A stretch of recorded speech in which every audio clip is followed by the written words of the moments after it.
Microsoft word beginner to advance কোর্সের তৃতীয় ক্লাসে আপনাকে স্বাগতম। গত দুইটি ক্লাসে আমরা হোম মেনুর আন্ডারে গুরুত্বপূর্ণ বিষয়গুলো নিয়ে কথা বলেছিলাম। আজকের এই ভিডিওটিতে আমরা ইনসার্ট মেনুর আন্ডারে বেশ কিছু গুরুত্বপূর্ণ টপিক নিয়ে কথা বলবো। প্রথমে আমরা কথা বলবো মাইক্রোসফট ওয়ার্ডের সব থেকে বহুল ব্যবহৃত যে টপিকটি, সেটা হচ্ছে টেবিল। যেটা ব্যবহার ছাড়া আমরা আসলে কাজ করতে পারিই না বলা যায়। মাইক্রোসফট ওয়ার্ডের টেবিলের বহুল ব্যবহার রয়েছে। তো আমরা টেবিল টপিক নিয়ে প্রথমে কথা বলি। এখানে আমার একটি ডেমো মাইক্রোসফট ওয়ার্ড ডকুমেন্ট আছে। এটা এই অবস্থায় থাক। আমি Ctrl+N বাটন প্রেস করে আরেকটি নতুন ওয়ার্ড ডকুমেন্ট ওপেন করলাম। আর আমার ওইটা কিন্তু এখানেই আছে, ক্লাস 3। ওইটার ভিতরে কাজ করব না, এটার ভিতরে কাজ করব। চাইলে এটা আমি ডেস্কটপে কোনো একটা জায়গায় এখান থেকে সেভ করে নিতে পারি। মোর অপশানে যাই, ব্রাউজে যাই, ডেস্কটপে ডক নামে সেভ করলাম। এখন আমরা ইনসার্টে যাব। যাওয়ার পরে আমরা টেবিলে যাব। টেবিলে আসলে কেন যাওয়া প্রয়োজন হয় দেখেন, আমি কোনো একটি ডেটা ইনপুট করব অথবা কোনো একটি তথ্য উপস্থাপন করব মাইক্রোসফট ওয়ার্ডে, যেটা টেবিলের সাহায্যেই করতে হবে। যেমন আমি টেবিলে গেলাম, যাওয়ার পরে এখান থেকে এইভাবে আমি টেবিল নিতে পারি। দেখেন কতগুলা কলাম, কতগুলা রো নিব, এইভাবে নেওয়া সম্ভব। কিন্তু এখানে কিন্তু ফিক্সড। তো আমরা কি করব, এখানে চলে যাব, ইনসার্ট টেবিলে যাব। যাওয়ার পরে নাম্বার অফ কলাম, কতগুলা কলাম নিতে চাই। তো আপনার ডেটা যত সংখ্যক হবে, যেমন ধরুন আপনি নেম লিখবেন, সিরিয়াল নাম্বার লিখবেন, আইডি লিখবেন আর এরিয়া লিখবেন, তাহলে আপনি নাম্বার অফ কলাম দেবেন 4। আর আপনার রো কতগুলা লাগবে, ধরুন আমার 10টা রো প্রয়োজন। এখান থেকে ফিক্সড কলাম ওয়াইড অটো দিয়ে দিলাম। আমি এখান থেকে ওকের উপরে ক্লিক করলাম। তাহলে আমাদের সামনে এরকম একটি টেবিল চলে আসলো।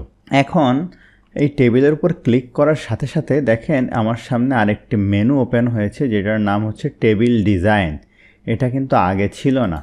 এবং একই সাথে আরেকটা জিনিস আমাদের সামনে আসছে, সেটা হচ্ছে লেআউট। আগে যখন আমি টেবিলের বাইরে যদি এখানে ক্লিক করি, দেখেন ওই দুইটা জিনিস নেই। টেবিলের ভিতরে ক্লিক করলে দেখেন টেবিল ডিজাইন আর লেআউট দুইটা জিনিস আমাদের সামনে চলে আসছে। তো এই দুইটা জিনিসের বেশ কিছু গুরুত্বপূর্ণ বিষয় নিয়ে আমরা কথা বলবো। তো দেখেন আমি এখানে হয়তো লিখলাম যে নেম, ডানে গিয়ে এখানে লিখলাম হচ্ছে আইডি। আপনি ট্যাব বাটন প্রেস করলে এভাবে সুইচ করতে পারবেন। আপনি লিখলেন এরিয়া, এরপরে লিখলেন হচ্ছে ইমেইল, এরকম কিছু একটু ভ্যালু লিখলেন। এখন এই যে ভ্যালুটা, এই যে লেখাটা, আমি এই রোটা ধরেন এইভাবে বড় করে দিলাম। এখন এই যে লেখাটা দেখেন এক কোণা বরাবর আছে। এখন আমি এই মাঝ বরাবর রাখতে চাই এই সবগুলাকে। সেক্ষেত্রে এগুলো সিলেক্ট করে আমাদেরকে যেটা করতে হবে যে লেআউটে যেতে হবে। দেখেন এখানে বিভিন্ন রকম অপশান আছে, আপনি কোন বরাবর রাখতে চান সেই অনুযায়ী আপনি কিন্তু টেবিলে আপনার লেখাগুলো আপনি রাখতে পারবেন। এই যে আমি এই বরাবর রাখলে দেখেন সুন্দর লাগবে। আবার আমাদের মাঝে মাঝে এরকম প্রয়োজন হতে পারে যে এখানে যে এরিয়ার আন্ডারে ধরেন দুইটা সেকশন থাকবে, অর্থাৎ এরিয়া 1, এরিয়া 2। সেক্ষেত্রে আপনি কিভাবে করবেন, আপনি এই বরাবরও আপনাকে আরেকটি লাইন ধরুন অ্যাড করার প্রয়োজন হবে। তো সেক্ষেত্রে আপনি এখানে রাইট বাটন ক্লিক করে এখানে ইনসার্টে গিয়ে আপনি দেখেন ইনসার্ট কলাম টু রাইট, এটার উপরে ক্লিক করে এখানে একটি কলাম ইনসার্ট করতে পারেন। অথবা আমি যে কাজটা করি সেটা হচ্ছে আমি এখানে ইনসার্টে যাই, এই টেবিলে যাই, যে ড্র টেবিলের উপর ক্লিক করি। দেখেন এই বরাবর একটা লাইন এভাবে ড্র করে দিই, তাহলে দেখেন একটা লাইন এখানে চলে আসলো। আবারও ড্র টেবিলের উপর ক্লিক করে আমি এখান থেকে উঠিয়ে দিলাম। এখন এই এরিয়াকে আমি আবার দুই ভাগে ভাগ করব। দেখেন এই এরিয়ার এই সেলটাকে। সেক্ষেত্রে আমি আবারও ইনসার্টে যাব, এই যে টেবিলে যাব, ড্র টেবিলে গিয়ে এখান থেকে এই বরাবর আমি একটা টান দিব। দেখেন আবার এখান থেকে এই বরাবর চাইলে যেভাবে টান দিব, ড্র টেবিলটা উঠিয়ে দেই। তাহলে এখন দেখেন চাইলে আমি এখানে খুব সহজে এরিয়া 1, এরিয়া 2 লিখে নিলাম। অর্থাৎ এই এরিয়ার ভিতরে দুইটা জিনিস আমার টাইপ করার প্রয়োজন হবে। এখন কোনো ক্ষেত্রে যদি আপনার মার্জ করার প্রয়োজন হয়, যে এই দুইটা মিলে আপনি আবার মার্জ করবেন, তাহলে এখান থেকে রাইট বাটন ক্লিক করে যে মার্জ সেল করতে পারেন, এইভাবে একটা হয়ে যাবে। অথবা আপনি যেটা করতে পারেন সেটা হচ্ছে আপনি আবারও এই যে ইনসার্ট থেকে এই যে টেবিল আছে, ড্র টেবিল, এখানে যদি ক্লিক করেন, এই যে টেবিল লেআউটে দেখেন একটা আছে ইরেজার, এটার উপর ক্লিক করে এই মাঝ বরাবর ক্লিক করলে দেখেন এই যে ইরেজ হয়ে যাবে। বিভিন্নভাবে আসলে আপনি কাজটা করতে পারবেন। আমি রাইট বাটন ক্লিক করে করতেই স্বাচ্ছন্দ্য বোধ করি। রাইট বাটন ক্লিক করলাম, করে ইনসার্ট, দেখেন ইনসার্ট কলাম টু দ্য লেফটে দিলে আরেকটা কলাম এখানে অ্যাড হয়ে গেল। ঠিক আছে, এটা ধরুন লাগবে না, এই দুইটা সিলেক্ট করে এখান থেকে আপনি মার্জ করে দিলে মুছে গেল। একইভাবে যদি আপনি রো ইনসার্ট করতে চান, এগুলো সিলেক্ট করে আপনি হোম থেকে এখান থেকে আমাদের যে নাম্বারিং ছিল, চাইলে এইভাবে নাম্বারিং দিতে পারেন। তাহলে যখনই আপনি রো অ্যাড করবেন দেখেন অটোমেটিক নাম্বারিং পড়বে। ধরেন আপনি এই পর্যন্ত নামগুলা লিখলেন, কবির, এইভাবে লিখতে থাকলেন, জাহান। এখন এই কবির আর জাহানের মধ্যে ধরুন আপনি একটি রো ইনসার্ট করবেন, তাহলে এখানে ক্লিক করেন, অথবা এই জায়গায় এই বরাবর ক্লিক করে এখানে ইন্টার বাটন প্রেস করলেও এখানে দেখেন আরেকটা রো ইনসার্ট হয়ে যাবে। অথবা আপনি এখানে ক্লিক করে এখান থেকে ইনসার্টে গিয়ে ইনসার্ট রো অ্যাভব, আপনি যেহেতু বিলো করবেন, এই যে বিলো দিলেও এটার ভিতরে আরেকটি নতুন রো ইনসার্ট হয়ে যাবে। এই টেবিলটা যদি মুভ করতে চান, এই কর্নারে ধরে এখান থেকে এই বরাবর এইভাবে ধরে আপনি যে কোনো জায়গায় মুভ করে দিতে পারেন, আবার আগের অবস্থানে রাখতে পারেন। টেবিলে একটা জিনিস সুন্দর করা যায়, সেটা হচ্ছে এই ডেটাগুলা, এই যে লেখাগুলা, এটার অ্যালাইনমেন্ট চেঞ্জ করা যায়। দেখেন লেআউটে গেলে এখান থেকে যে টেক্সট ডিরেকশান আছে, দেখেন এখান থেকে আপনি খুব সহজেই টেক্সটগুলোর ডিরেকশানও চেঞ্জ করতে পারেন। আপনার যদি জায়গা কম হয়ে যায়, এরকম ছোট ছোট করে আপনি ধরেন এই যে টেবিল ছোট করা যায়, দেখেন এই যে এরকম করে আপনি ছোট করে নিলেন, ঠিক আছে, আপনার টেবিলের সাইজগুলো দেখেন। তো যখন আপনার জায়গা কম হয়ে যাবে তখন আপনি এইভাবে অ্যালাইনমেন্ট রাখতে পারেন। একইভাবে আপনি যদি এই রো কলামের দূরত্ব ঠিক করতে চান, সেক্ষেত্রেও কিন্তু করা সম্ভব। আপনি ধরেন এগুলো সিলেক্ট করেন, করার পরে এখান থেকে এই যে ডিস্ট্রিবিউট রো এর উপর যদি ক্লিক করেন, তাহলে আপনার এই রো কলামের দূরত্ব যদি দেখেন আলাদা আলাদা থাকে, এইভাবে থাকে, এগুলো এবার সিলেক্ট করেন, এই যে লেআউট থেকে ডিস্ট্রিবিউট রো ক্লিক করেন, তাহলে সবগুলোর দূরত্ব একরকম হয়ে যাবে। একইভাবে আপনি যদি কলামগুলো এভাবে করতে চান, তাহলে ডিস্ট্রিবিউট কলামের উপর ক্লিক করলেও কলামের দূরত্বও ঠিক হয়ে যাবে। যেহেতু এখানে মার্কস করা আছে, এই জন্য এমন হয়ে গেছে, মার্কস করা না থাকলে এটা সমস্যা হতো না। আপনি যদি এখন কোনো একটা রো বা কলামকে ডিলিট করতে চান, সেটার উপরে ক্লিক করেন, ক্লিক করার পরে এখান থেকে দেখেন ডিলিট সেলের উপরে ক্লিক করলে এই যে ডিলিট ইন্টায়ার রো এর উপর যদি ক্লিক করেন, তাহলে টোটাল রোটা কিন্তু এখান থেকে খুব সহজে ডিলিট হয়ে গেল। এছাড়া আপনি যদি এই টেবিলটাকে অটো ফিট করতে চান, এখান থেকে সিলেক্ট করেন, লেআউট থেকে দেখেন অটো ফিট কন্টেন্টের উপর ক্লিক করলে আপনার টেবিলের যে কন্টেন্টের সাইজ, সেই অনুযায়ী এটা টেবিলটাকে অটো ফিট করা সম্ভব। আপনি যদি একসাথে অনেকগুলো রো ইনসার্ট করতে চান, সেক্ষেত্রে যতগুলা ইনসার্ট করতে চান রাইট বাটন ক্লিক করে এখান থেকে দেখেন ইনসার্টে ক্লিক করে ইনসার্ট রো বিলোর উপর ক্লিক করলে দেখেন ততগুলা রো করে দেখেন নিচের দিকে আপনার খুব সহজে এখানে ইনসার্ট হয়ে যাচ্ছে। অর্থাৎ যতগুলো আপনি সিলেক্ট করবেন ততগুলা করেই আসলে আপনার সামনে ইনসার্ট হতে থাকবে। এখন আমি যেটা করি, উপরের এগুলা ধরুন আমি এখান থেকে ডিলিট করে দিলাম, ডিলিট রো। এখানে আমি হয়তো লিখলাম আইডি, এখানে লিখলাম নেম, এখানে ধরুন লিখলাম এরিয়া, এখানে ধরুন লিখলাম মেইল, এখানে ধরুন লিখলাম অ্যাড্রেস, এখানে লিখলাম ধরুন পিটি। তো এই লেখার পরে আমি এটার উপরে ক্লিক করলাম, ক্লিক করার পরে এখানে আবার বিভিন্ন রকম টেবিল ডিজাইন আছে, যদিও এগুলো আমাদের মাইক্রোসফট ওয়ার্ডে তেমন বেশি প্রয়োজন হয় না। এই ডিজাইনগুলা আমরা সচরাচর সবাই সাদা কালো টেবিলে ইউজ করি, কারণ আমরা এই প্রিন্টগুলো আসলে সাদা কালোতে করে থাকি। এখান থেকে চাইলে আপনি এখান থেকে একটা শেডিং কালার দিতে পারেন, এইটা আসলে আমরা এরকম প্রয়োজন হয় না। আপনি যদি আপনার এই টেবিলগুলোর দূরত্ব কম বেশি থাকলে, যদি সবগুলা রোয়ের দূরত্ব আপনি সমান করতে চান, আপনি এখান থেকে সিলেক্ট করে নিয়ে এখান থেকে দেখেন হাইট লেআউটে গিয়ে এখান থেকে আপনি চাইলে সবগুলার একটা কমন হাইট দিয়ে দিতে পারেন। ধরুন আপনি সবগুলা রাখতে চান হচ্ছে 0.25 দিয়ে ইন্টার দিয়ে দেন, তাহলে সবগুলার একই সাইজ আসবে। এখানে একটা ইন্টার দেওয়া ছিল, যার কারণে এটা আসে না, এটা ইন্টারটা মুছে দিলে তখন এটা ঠিক হয়ে যাবে। আপনার যদি কোনো সেলের মধ্যে একাধিক সেল ইনসার্ট করার প্রয়োজন হয়, যেমন এখানে ধরুন আপনি করবেন যে স্পিড সেলের উপরে ক্লিক করেন, ক্লিক করার পর আপনি কতটি কলাম ইনসার্ট করতে চান, অর্থাৎ কত ভাগে ভাগ করতে চান। আমি ধরুন যে 3 ভাগে ভাগ করতে চাই, সেক্ষেত্রে আমি ওকের উপরে ক্লিক করলে দেখেন এটা সহজেই 3 ভাগে ভাগ হয়ে গেল। এখন আমি একটা জিনিস আপনাদেরকে দেখাই, গুরুত্বপূর্ণ, যদিও খুব বেশি প্রয়োজন হয় না। আমি এখান থেকে কিছু রো ডিলিট করে নিলাম, নেওয়ার পরে এইগুলাকে রাইট বাটন ক্লিক করে আমি মার্জ করে নিলাম। আমি এখান থেকে 1 2 3 4 4 5 এইভাবেও দিয়ে নিতে পারি বা অটোমেটিকও করতে পারি। এখন এই টেবিলটাকে যদি আমি 2 ভাগে ভেঙে ফেলতে চাই, আমি ধরুন এই পর্যন্ত সিলেক্ট করলাম, করার পরে এখানে আমি লেআউটে যাই, যাওয়ার পরে স্প্লিট টেবিলের উপর ক্লিক করলে দেখেন একটার উপর আরেকটা চলে গেছে।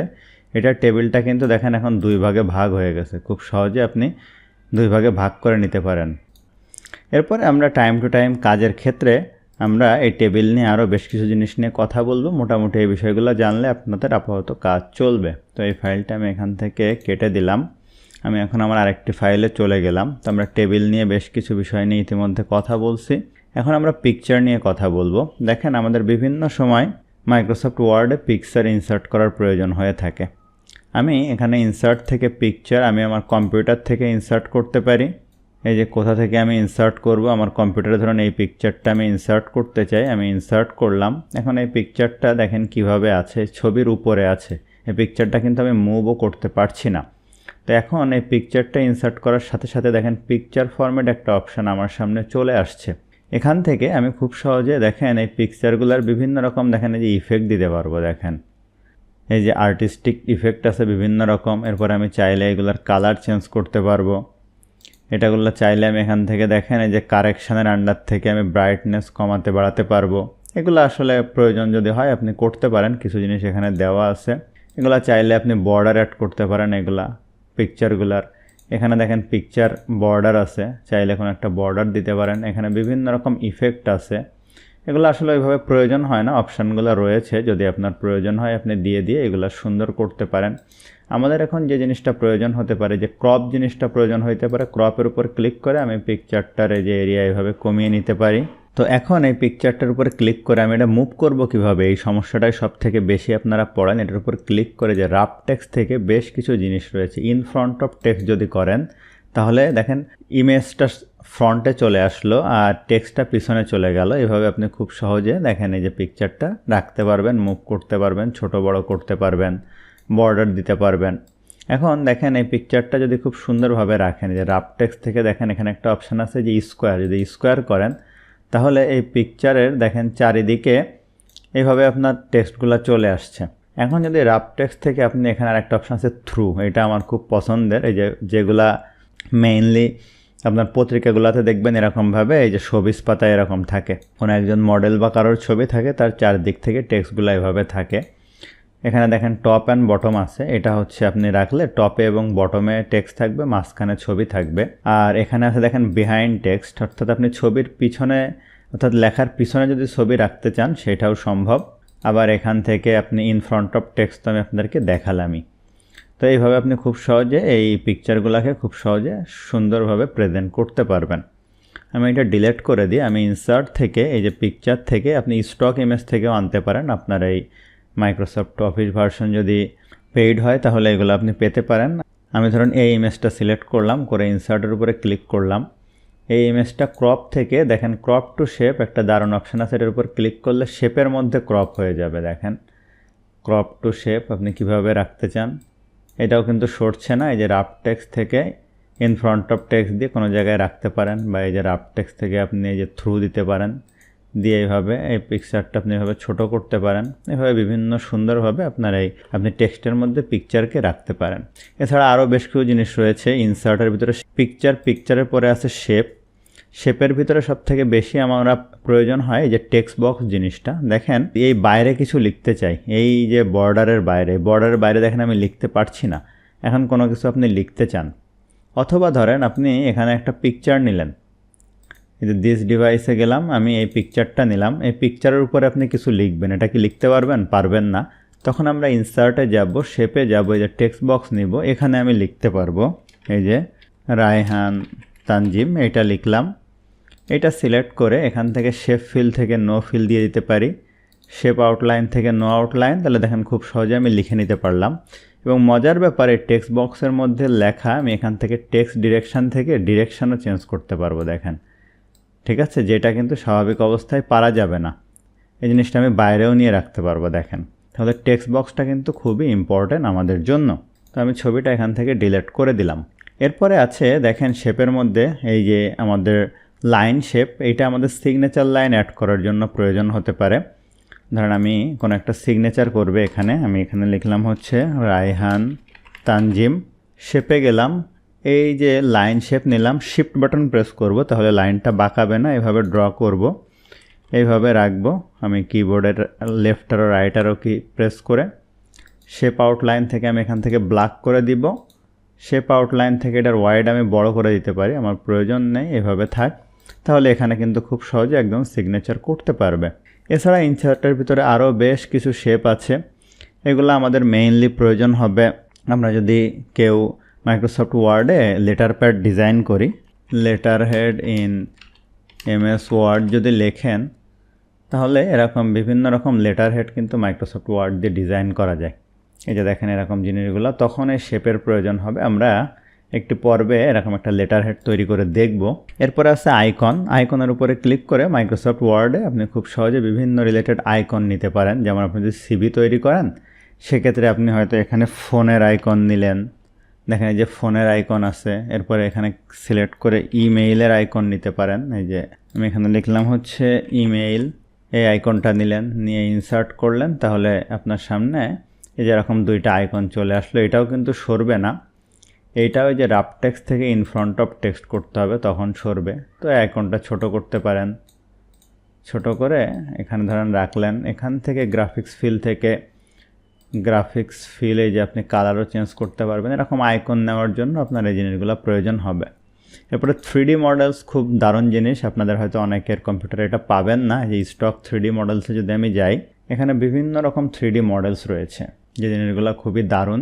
ধরুন আপনি এই যে ল্যাপটপ নিয়ে, যে মাইক্রোসফট প্রোডাক্ট কোনো একটা ল্যাপটপ নিয়ে কথা বলবেন, এই ল্যাপটপটা যদি আপনি এখান থেকে ইনসার্ট করেন, এই যে এটা দেখেন এখানে চলে আসলো। এটা খুব সহজে দেখেন বিভিন্ন স্টাইলে এটা রাখা যায়। দেখেন এখানে কতগুলো অপশান রয়েছে। ধরেন এই ল্যাপটপটা এইভাবে রাখলেন, এখানে রাফ টেক্সট থেকে দিয়ে দিলেন হচ্ছে টাইট দিতে পারেন বা স্কোয়ার দিতে পারেন। আমি টাইট দিলাম, তাহলে এইভাবে খুব সহজে হয়তো ল্যাপটপ নিয়ে কথা বলবেন, এইভাবে রাখলেন।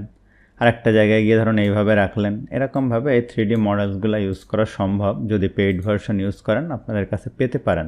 এরপরে স্মার্ট আর্ট, এটা খুব প্রয়োজন মাইক্রোসফট ওয়ার্ডে অর্গানোগ্রাম বা বিভিন্ন রকম জিনিস তৈরি করার জন্য।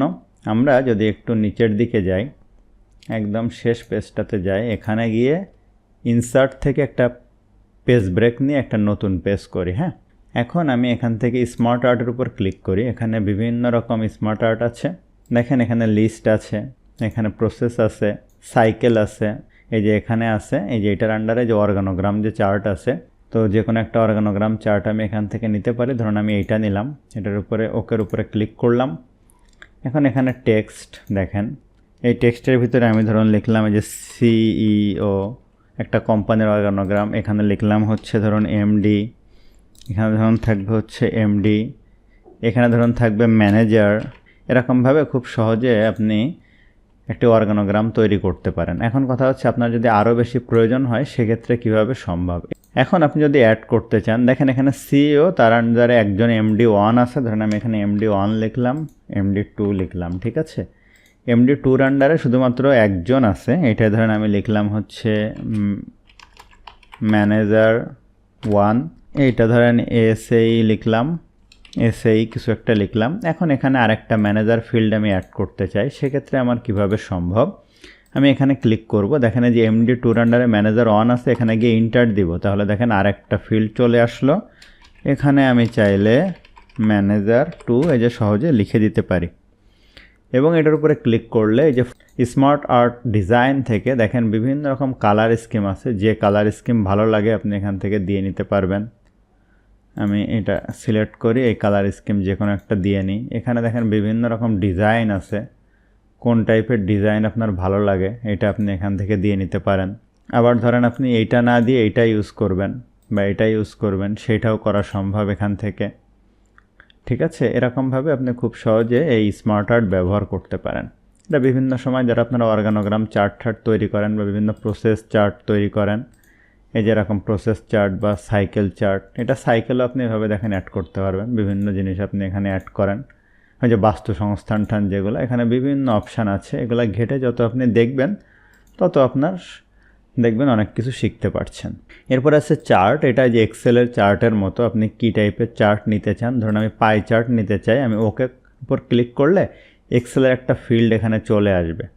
এখানে দেখেন সেলস আছে, first quarter, second quarter, third quarter. আমি এখানে কোয়ার্টার না দিয়ে ধরুন আমার নাম দিয়ে দিব রায়হান, এখানে দিলাম তানজিম, এখানে দিলাম আতিফ। এগুলো দেখেন চেঞ্জ হচ্ছে। এখন আমি এখানে ভ্যালুগুলো ধরেন 10 দিলাম, 5 দিলাম, 20 দিলাম, 13 দিলাম। এখন আমি এটা কেটে দেই, দেখেন এই ভ্যালুটা চেঞ্জ হয়ে গেল। এটার উপর ক্লিক করলে কিন্তু এই যে চার্ট ডিজাইন থেকে বিভিন্ন রকম চার্টের স্টাইল আছে, আপনি কোনটা নিতে চান এখান থেকে আপনি এগুলা ডাটা লেভেল সেট করতে পারেন, ঠিক আছে। আপনি এগুলার আবার বর্ডার বা এভাবে টেনে ভাগ করে দিতে পারেন। এখানে দেখেন এখানে আলাদা আলাদা চাইলে এখান থেকে ফিল কালারও চেঞ্জ করা সম্ভব। এই যে এখন যদি এটা আপনি আবার এডিট করতে চান, এটার উপর ক্লিক করে এই যে এডিট ডাটা ইন এক্সেলের উপর যদি ক্লিক করেন তাহলে এটা আবার আপনাদের সামনে যে চলে আসবে, এখান থেকে ডাটা এডিট করতে পারবেন। সচরাচর আমরা চার্ট আসলে এক্সেলে তৈরি করি, পরে চার্টগুলো নিয়ে এসে হয়তো মাইক্রোসফট ওয়ার্ডে রাখি আর অথবা পাওয়ার পয়েন্টে আমরা ইউজ করি। এরপর আছে স্ক্রিনশট। আপনি স্ক্রিনশটের উপরে ক্লিক করে দেখেন স্ক্রিন ক্লিপিংয়ের উপর যদি ক্লিক করেন আপনার ওইটা যারা অটোমেটিক মাইক্রোসফট ওয়ার্ডটা মিনিমাইজ হয়ে গেল। এরপরে আমার যে গুগল ক্রোম অন করা ছিল, এখান থেকে কোনো কিছু আমি স্ক্রিনশট কিন্তু এই যে নিয়ে নিতে পারি।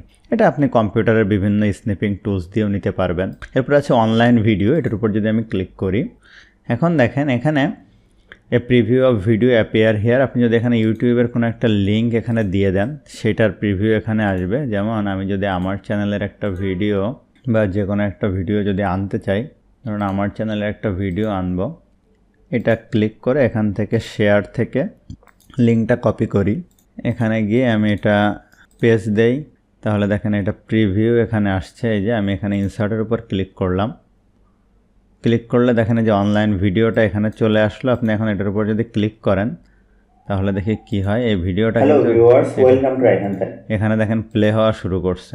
এরকম ভিডিও হয়তো প্রয়োজন হতে পারে, আনতে পারেন। এরপরে লিঙ্ক, এই জিনিসটা খুবই ইম্পর্ট্যান্ট আমাদের জন্য। আমরা এই তিনটা জিনিস নিয়ে কথা বলে আজকে শেষ করব। লিঙ্ক, বুকমার্ক আর ক্রস রেফারেন্স। লিঙ্ক বলতে হচ্ছে হাইপার লিঙ্ক। তো দেখেন আমি মাইক্রোসফট এক্সেলে আমরা হাইপার লিঙ্ক সম্পর্কে জানতে পারি, মাইক্রোসফট পাওয়ার পয়েন্টেও জানতে পারি, এখানেও এরকম হাইপার লিঙ্ক করা সম্ভব। দেখেন আমি যে এই যে আইকনটা আনছিলাম, দেখেন এটা আবার সিলেক্ট করতে পারছি না। সিলেক্ট করার ঝামেলা হলে এই যে হোম থেকে সিলেকশন পেনে গেলে এই যে সবগুলা জিনিস এখানে আছে। দেখেন এইটা প্রথমে, এটা এখন আমি সিলেক্ট করলাম না, এটা ক্লিক করে এই যে খুব সহজে যে কোনো জায়গায় আমি রাখতে পারবো এটা এখন, ঠিক আছে। এটাকে যদি আমি হাইপার লিঙ্ক করতে চাই, দেখেন এই জিনিসটাকে রাইট বাট এটার উপর ক্লিক করি, ইনসার্ট থেকে আমি লিঙ্কের উপর ক্লিক করি। এটার উপর ক্লিক করলে কি হবে, তো আমি ধরুন একটা ওয়েবসাইটে চলে যাবে। আমি এখানে লিখলাম যে www.raihantanjim.com, ওকে দিয়ে দিলাম। এখন এটার উপর যদি যায়, দেখেন control plus click to follow link, control button press করে যদি ক্লিক করি তাহলে ওই ওয়েব পেজটাই চলে যাবে। এটাই হচ্ছে হাইপার লিঙ্ক। এর ভিতরে আরও বেশ কিছু জিনিস আছে। আমি এটার উপর ক্লিক করে আবারও লিঙ্কে যাই, যাওয়ার পরে আমি দেখেন এখানে এক্সিস্টিং ফাইল আর ওয়েব পেজ, এটা তো ওয়েব পেজ করলাম, আমি না করে আমি এখান থেকে একটা ফাইল ওপেন করতে পারি। এই যে এখান থেকে এখানে যাই, এটা যাওয়ার পরে আমি ধরুন ডাউনলোডে যাই, এখানে বিভিন্ন রকম ফাইল আছে। হ্যাঁ, তো আমি ধরুন যে কোনো একটা ফাইল অন করতে চাই, আমি ধরুন এই স্যালারি শিটটা ওপেন করতে চাই, আমি ওকের উপরে ক্লিক করলাম, এখান থেকে ওকের উপরে ক্লিক করি। এখন দেখি আমি কন্ট্রোল বাটন প্রেস করে এটার উপর ক্লিক করে দেখি কি হয়, দিলাম ক্লিক, দেখেন আমার সামনে একটি স্যালারি শিট ওপেন হয়ে গেছে। অর্থাৎ ওইটার সাথে আমি এই স্যালারি শিটটাকে হাইপার লিঙ্ক করে দিয়েছি। এছাড়া আরও বেশ কিছু জিনিস রয়েছে। প্লেস ইন দিস ডকুমেন্ট, এখন এক্সিস্টিং ফাইল আর ওয়েব পেজ এটার আন্ডারে তোমরা দেখলাম। এরপরে আছে প্লেস ইন দিস ডকুমেন্ট, এই ডকুমেন্টের ভিতরেও হাইপার লিঙ্ক করা যায়। কি করা যায়, ধরেন আমি এই চেঞ্জ এই লেখাটার উপরে হাইপার লিঙ্ক করতে চাই, লিঙ্কের উপর ক্লিক করি, প্লেস ইন দিস ডকুমেন্ট, আমি যে হেডিংগুলো অ্যাড করছি আগের ক্লাসে আপনাদেরকে দেখিয়েছিলাম, এই রায়হান এই পেজটাতে যেতে চাই, আমি ওকের উপর ক্লিক করি, দেখেন এটা হাইপার লিঙ্ক হয়ে গেল। কন্ট্রোল বাটন প্রেস করে এটার উপর যদি ক্লিক করে দেখেন সেই রায়হান যে পেজটা আছে ওই পেজে খুব সহজে একবারে চলে আসছে। এটা কিন্তু আমার দেখেন 4 নাম্বার পেজ, আমি কন্ট্রোল হোম দিয়ে 1 নাম্বার পেজে যাই, এটা কিন্তু এই যে 1 নাম্বার, দেখেন কন্ট্রোল বাটন প্রেস, এখানে ক্লিক, এই যে রায়হানে একবারে চলে গেলাম। তাহলে বুঝতে পারছেন যে হেডিং অ্যাড করাটা কতটা গুরুত্বপূর্ণ। তো এইভাবে আসলে লিঙ্ক করা যায়। এরপরে বুকমার্ক, এখানে দেখেন লিঙ্কের উপর ক্লিক করলে দেখেন বুকমার্কে কিছু নেই। তো বুকমার্ক আসলে কি, আমি হেডিং দিয়েও এই হাইপার লিঙ্ক করতে পারি, বুকমার্ক দিয়েও পারি। কেমন, দেখেন আমি কিছু টেক্সট ধরেন অ্যাড করলাম, এইটা একটু কপি করি, করে একদম আমি লাস্ট পেজের দিকে চলে যাই। এখানে এই পেজে যদি আমি হাইপার লিঙ্ক করতে চাই যে 5 নাম্বার পেজ, এটা কিন্তু করা যাবে না, কারণ এখানে আমার তো কোনো হেডিং নেই। এখন আমি বুকমার্ক করব, এই যে দেখেন এখানে কিছু একটা এই টু চেঞ্জ এই লেখাটা সিলেক্ট করে আমি বুকমার্কের উপর ক্লিক করব, এটার নাম দিলাম হচ্ছে চেঞ্জ, দিয়ে আমি এখানে অ্যাড দিয়ে দিলাম। এখন আরও কিছু জিনিস আমি এটা কপি করি, করে আরেকটা পেজ নেই, এখানে পেজ ব্রেকে গিয়ে আর একটা পেজে গিয়ে রায়হান লেখাটাও বুকমার্ক করব। এই যে বুকমার্ক আমি দিলাম হচ্ছে রায়হান, অ্যাড দিলাম।